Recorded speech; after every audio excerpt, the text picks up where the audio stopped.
Listen closely. These aren't just words to comfort you. They are an observation of a silent law, a pattern etched into the framework of existence that most overlook in the noise of daily hurt. Life operates with a profound, often brutal neutrality. It is not fair in the way a game is fair, with clear rules for all. It is fair in the way nature is fair. Consequences are not personal, but they are inevitable. People will, in their confusion and pain, project their fractures onto you.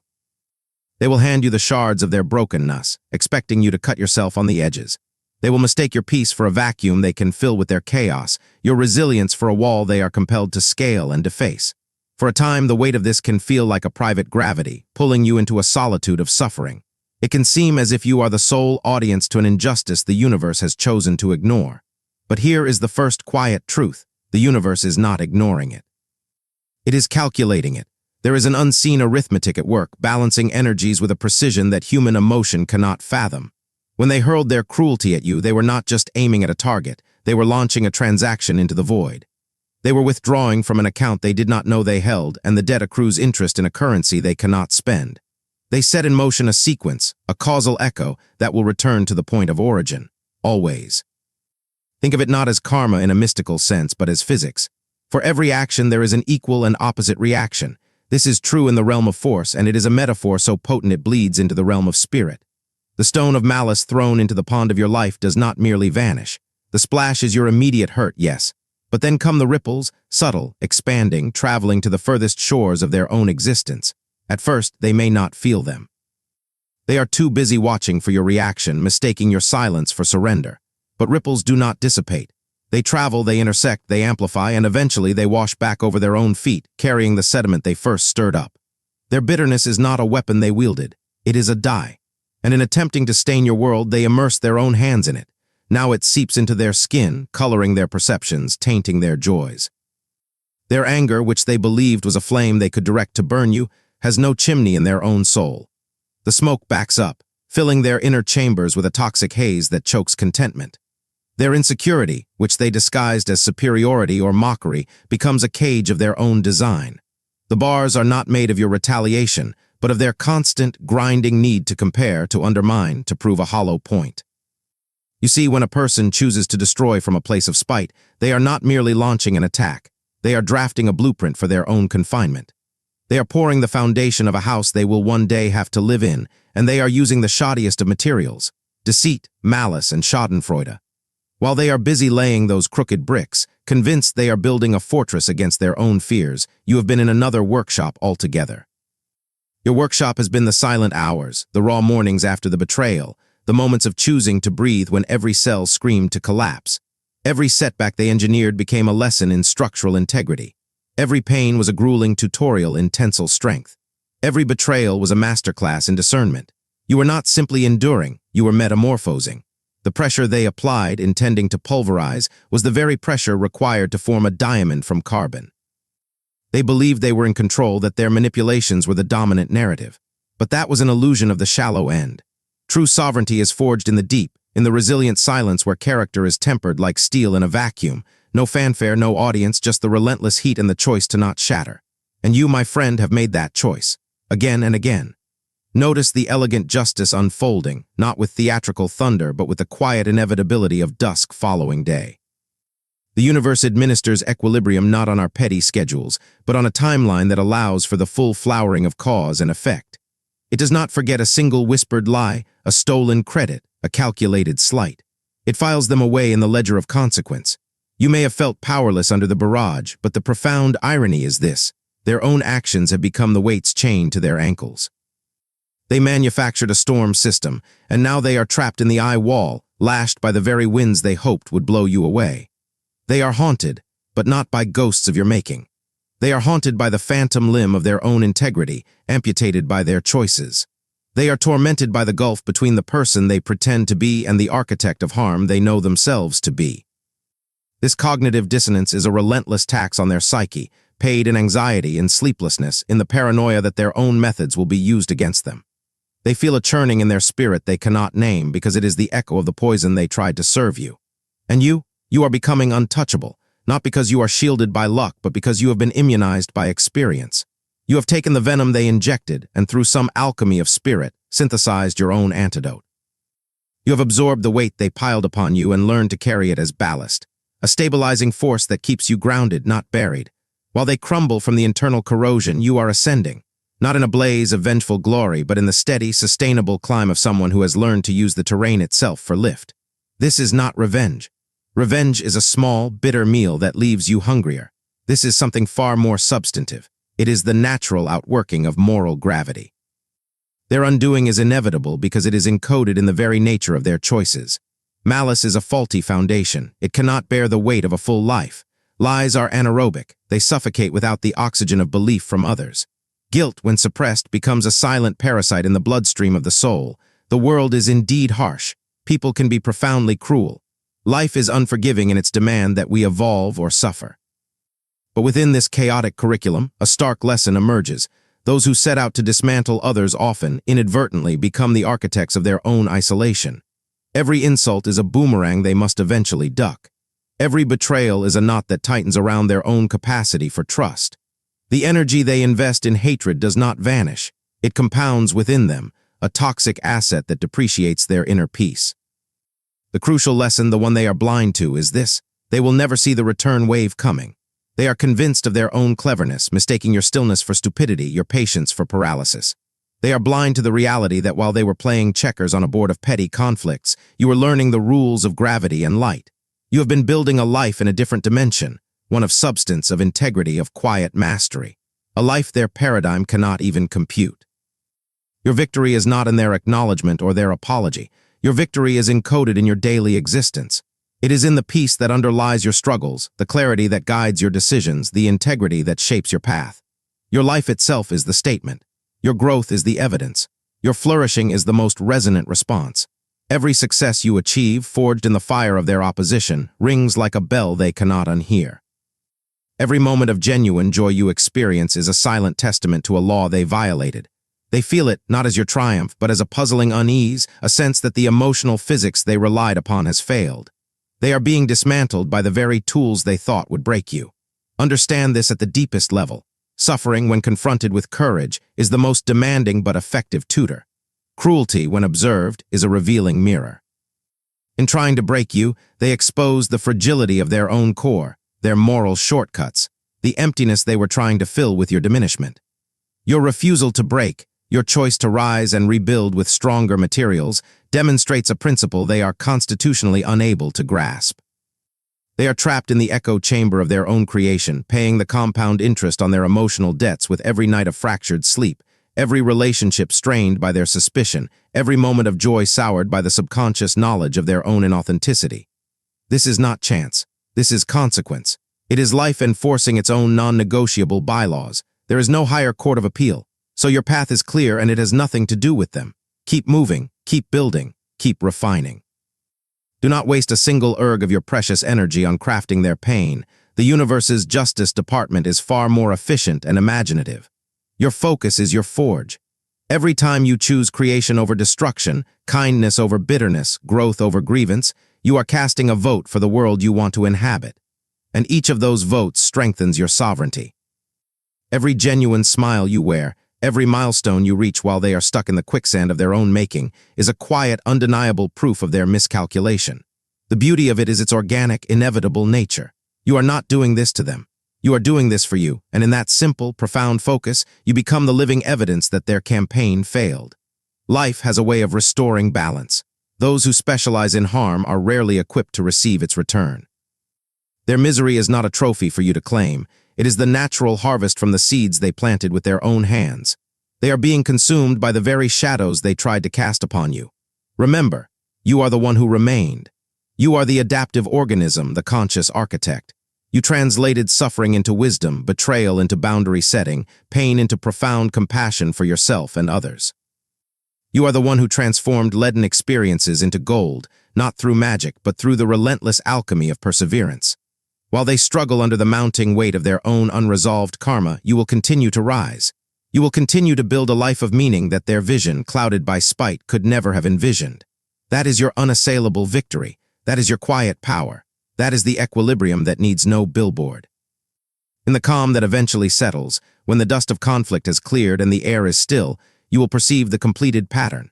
Their destruction was always self-contained. It was never truly about you. You were merely the canvas upon which they projected the chaos of their own inner world. Their torment is the harvest of a field they alone sowed. And you, having passed through the fire and chosen to be forged rather than consumed, will stand centered. You are proof that resilience outlasts cruelty, that integrity possesses a gravity that eventually pulls all things into right alignment, and that life, in its vast, impartial wisdom, is ultimately just to those who refuse to surrender their core. They wanted to witness your capitulation. They fed on the fantasy of your defeat. And now, as the silent arithmetic tallies the sum of their actions, as their inner world contracts under the pressure of its own negativity, you are present to the ultimate irony. The pain they aimed at you has completed its round-trip journey. They are powerless to halt the returning tide. But you are free. You are light. You are evolving daily, unstoppable, unshakable, and authentically whole. And that, beyond any fleeting notion of payback, is the most profound and satisfying truth of all. They operated under a fundamental misconception, that by transferring their pain to you, they could be free of it. They believed their bitterness, envy, and deceit were currencies they could spend to bankrupt your spirit. They imagined their darkness would adhere to you like a stain, that you would become the permanent custodian of their emotional waste. But the cosmos does not obey such faulty economics. Energy cannot be destroyed, only transferred or transformed. The toxicity they launched in your direction does not dissipate into nothingness.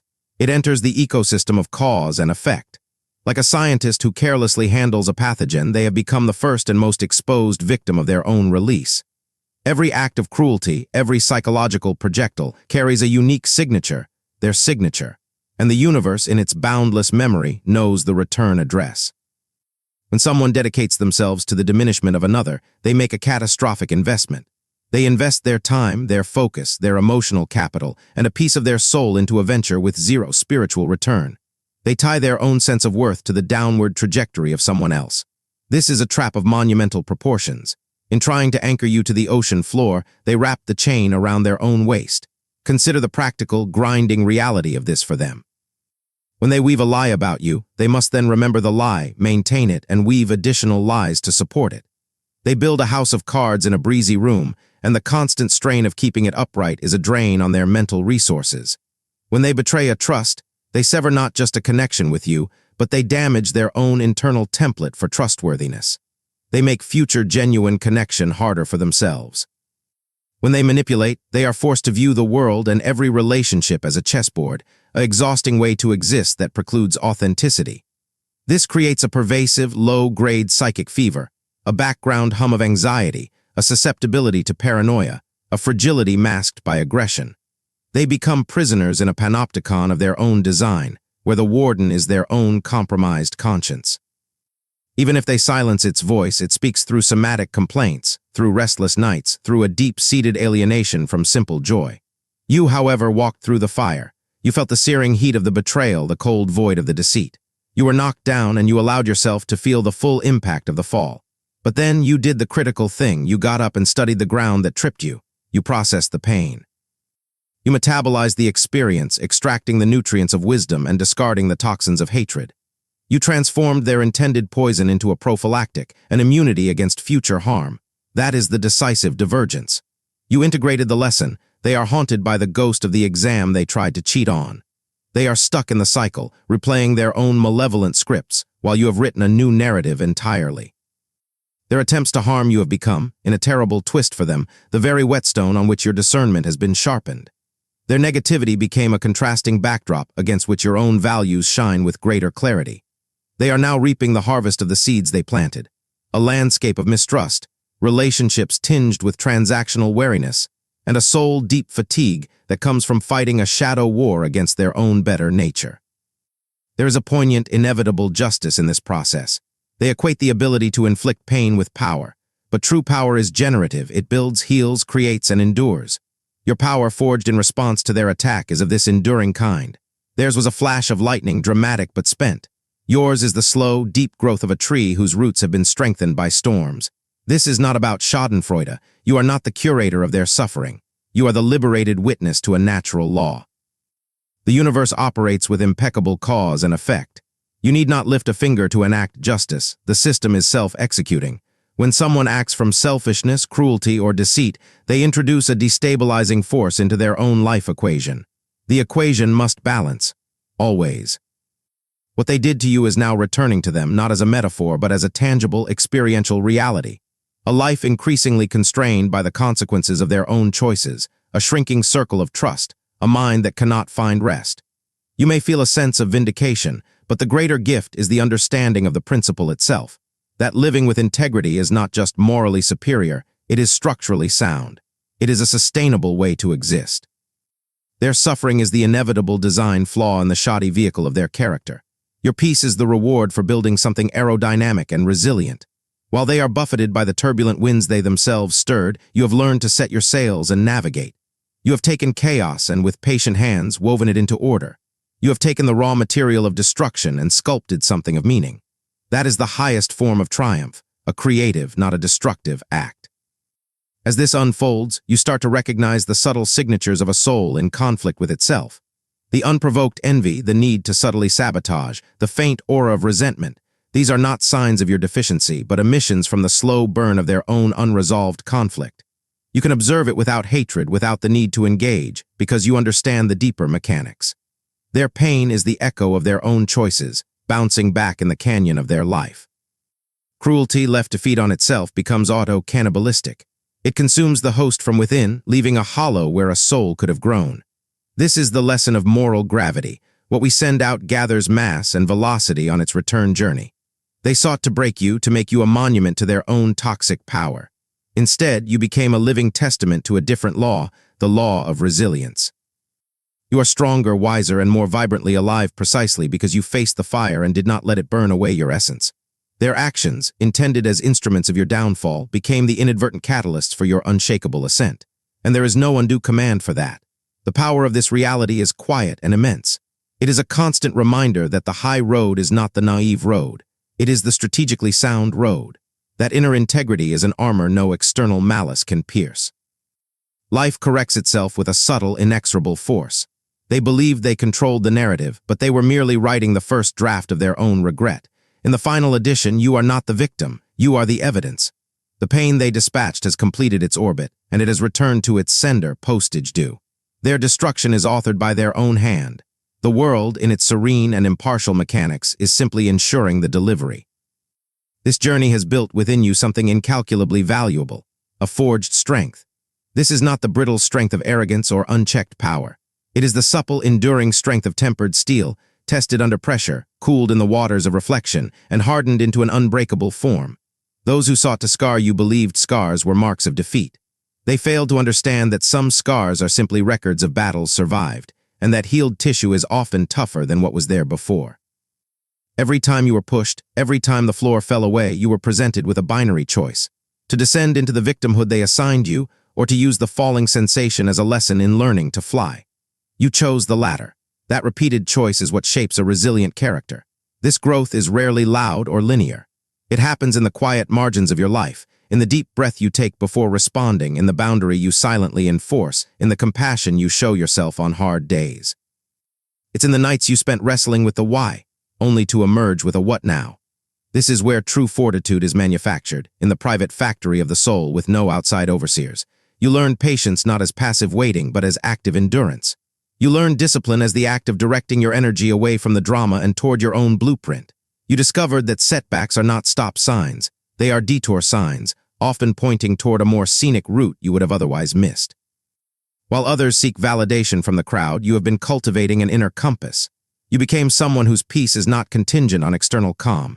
You stand firm because you have intimately known the storm and have learned its patterns. This strength is self-sustaining. It draws from a well within you, not from the rainfall of others' approval or the drought of their disapproval. The irony is rich. They believed their manipulations controlled the game. But their every move, intended to limit you, taught you a new rule of the game. Every hardship was a practical seminar in adaptation. Every betrayal was a harsh but effective lesson in trust economics. Every insult, a free tutorial in emotional filtration. They were unintentional, antagonistic mentors in the art of becoming unbreakable. The more they tried to apply pressure, the more they compressed you into a denser, more brilliant form of yourself. This kind of growth is invisible to those who haven't undertaken it. They see your calm and mistake it for simplicity. They see your success and attribute it to luck. They cannot perceive the inner architecture, the reinforced beams of will, the shock absorbers of perspective, the deep pilings of self-worth that you installed during the earthquake they caused. Strength forged in silence is its own reward. It needs no applause because its value is intrinsic. It is the knowledge that you are fundamentally unconquerable. No external event, no person's malice can undo the core of who you have chosen to become. This evolution also grants you a new lens. Pain ceases to be merely something to avoid. It becomes a source of data, a teacher. You begin to see the blueprints of dysfunction in others. You recognize that attacks are seldom about you. They are about the attacker's own unresolved battles, their hunger, their fear. This insight grants you an almost preternatural calm. You are no longer reactive. You are responsive. You are not at the mercy of chaos. You are the master of your own inner domain. This is the ultimate freedom. Freedom from the fear of their opinions, freedom from the chains of resentment, freedom from the need to correct their narrative. Where you once felt like a pawn, you now move with the agency of a queen. Where doubt once clouded your vision, now you have the clarity of experience. You are not a product of your circumstances. You are the author of your response, and that authorship is where true power resides. This growth is cumulative and compounding. Each challenge adds a layer of wisdom. Each betrayal adds a filter of discernment. Over time, you become unassailable, not because you are hard, but because you are adaptive, rooted, and clear. You can withstand because you understand the temporary nature of adversity. You have practiced the muscle of perseverance until it operates on instinct. This strength aligns you with purpose. You are no longer swayed by every gust of gossip or malice. Your priorities become clear, your values non-negotiable. You act from intention, not from injury. You make decisions that resonate with your truest self, not from a place of reaction to their noise. The energy you once might have spent on defending or explaining is now channeled into building a life that is a genuine reflection of you. Perhaps most importantly, this transformation is permanent. Their influence was temporary, a season of harsh weather. The strength you cultivated is a permanent change in your climate. It is not dependent on their behavior or absence.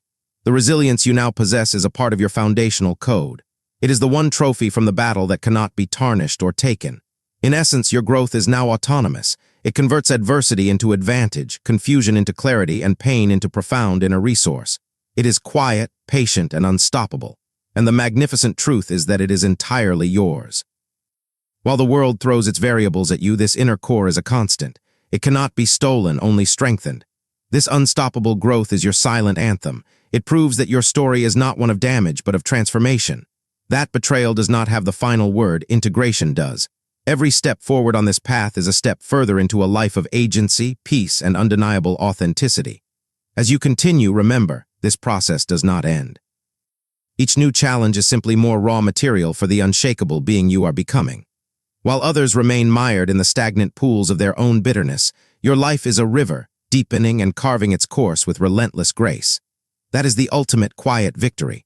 Not a victory over them, but a victory for the very principle of life. That from pressure, diamonds form, from darkness, eyes learn to see more clearly, and from the attempt to break you, an unbreakable wholeness can emerge. You are living proof, and that proof needs no witness but your own peaceful, unwavering heart.